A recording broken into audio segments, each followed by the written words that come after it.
recorded for prosperity, for future generations. It's part of who we are today. It's not who we've always been. But throughout recent history, this 20th and 21st century, we've been able to capture moments of time. The other night, Bev and I were sitting and watching PBS, a show about American Epic, it was called. And it was about a fellow who had restored completely one of the recording devices that they had used back in the early turn of the 20th century. Remember that movie, Oh Brother, Where Art Thou? And you go sing into the can? Right? That's what the guy did. He put together one of those recording type studios with those type of microphones and the old style of recording and cutting into the vinyl, the voice. And stars came, celebrity singers came. Willie Nelson and Merle Haggard and several others came and sang into the can and recorded those old songs from the 20s and 30s again. At the beginning of the show, it said, for the first time, America heard itself. Because before that, we weren't recording people's voices. And now we were able to hear it all over the country through records and radio. Think of what history would be like if we had never seen the Hindenburg on fire because somebody was there with a film. Or that 27-second film by Abraham Serpenter in Dallas, Texas in 1963. Today, you'd have had 1,000 angles because somebody would have yanked a cell phone out of their pocket. Did you watch the Olympics? How many of those young people were coming in, taking selfies, as they're coming in and smiling and enjoying the time? We recorded things because we want to keep a hold of those pieces of our past. We used to take pictures and get them developed at the drugstore. My mom used to have one of them ones that hung down here, you flip up. My mom was notorious for cutting the heads off. Top of their heads. My family gets on bed. They said, there she is on the camera again. But you want to know something? Whenever they're needing pictures, they went, Bev, you have a picture of them. Today, though, we don't keep our pictures in closets or in scrapbooks. We put them up in the cloud. I don't know where the cloud's at, but it's got my pictures. And we can download them. And one of the things I have to always kind of remember is my mother's one of the people, she doesn't get the cloud. So if I wanted to see a picture, I have to go to Walmart and print it out for her so she can have it. That day that Jesus went up to that mountain, he took 3 of his fellow disciples. 3 that seemed to stand out a bit from the others. 3 of the most normal of the bunch, the average guys, the fishermen. And there he transformed before their eyes. Transfigured. Not transformed. Transform something you do with a car and turn it into a robot. Jesus transfigured his whole figure as he shone bright as whiter than any bleach could make.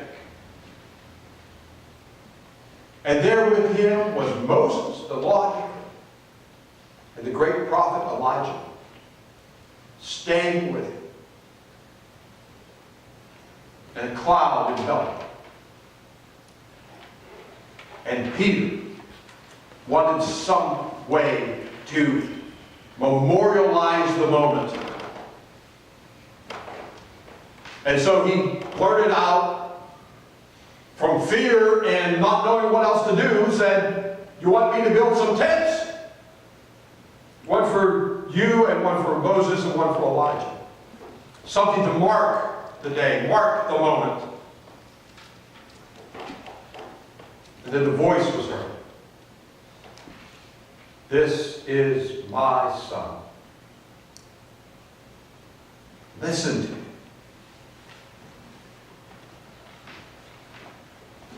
And then it was all gone. All gone. Ingrained in their minds. That's what they had to take with them. Ingrained in their minds. I've always been amazed that Jesus took these three average guys, these three fishermen with him, up to that mountaintop and revealed this to them. Could have been any three guys. But he revealed it to them so that we would have this story now. That Jesus transfigured before them. That he was interacting with heaven itself before their very eyes. Aren't you amazed that God calls you one of his children? Amen. That he would take these three guys, one of whom would later say, "I don't even know who that guy is. I don't even know that Jesus guy." But he was in it. Imperfect, nothing grand, nothing spectacular, nothing special about them, yet there they were. And we are called the same.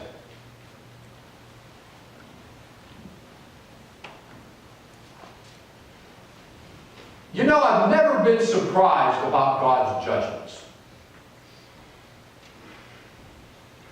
Adam and Eve. I give you a whole garden full of fruit. You take the one tree that I told you to stay away from. Get out. Get out. I'm not surprised by that. Sodom and Gomorrah. Two cities of great sin. One lightning bolts of fire falling down on them. I'm okay with that. Couldn't find one decent person in there, in the whole city. Pharaoh chasing Moses and the Hebrews through the Red Sea, and they get drowned. Well, you're stupid for chasing them into the Red Sea to begin with. But I'm okay with that judgment. I'm okay with God's judgment. Ananias' Sapphira. Hey. But you know what really surprises me about God? His grace. Amen. How he forgives. Yes, Adam and Eve got chased out of the Garden of Eden, but he made clothes for them and had stayed with them.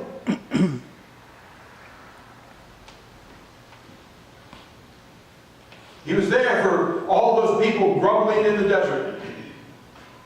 God gave them water and manna from heaven. Nineveh, that Jonah said would be destroyed, they repented, and God repented too. Relinquished his punishment upon them. Then you get into the New Testament. Peter's forgiven his denial, and the church is built upon him. Zacchaeus is called out of a sycamore tree after he's been robbing the whole neighborhood for their taxes. Jesus dies in his home. The thief on the cross, lowly and broken and headed for hell, die smiling, knowing that he's going to be in paradise. Paul, who held the cloaks of those who stoned Stephen to death, and then went off and persecuted the church, was raised up to be an apostle.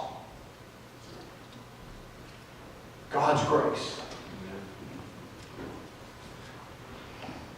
Christ's grace shown to us. And you know, what I have discovered is perfection is not a prerequisite to be called a child of God.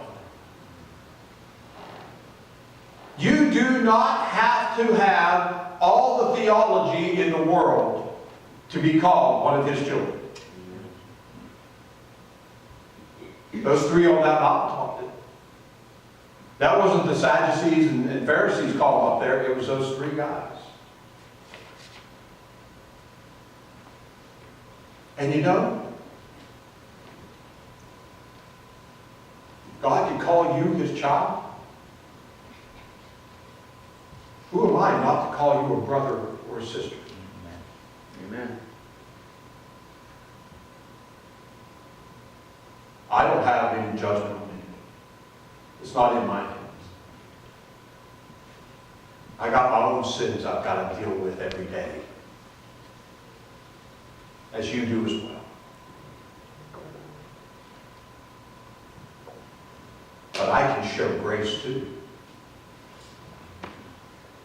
I can show the love of Christ. I can act like one of his children. I can be a voice for his kingdom. Just as Peter, James, and John would leave that upper room after Christ revealed himself to them and went out into the world and declared Jesus Christ, Lord, Savior,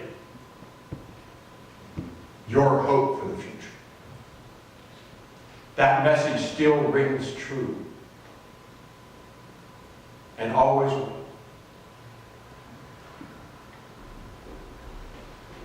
So turn your eyes upon Jesus and look full in his wonderful face, and the things of this world will grow strangely dim in the light of his glory and grace. Yeah, we'll sing that.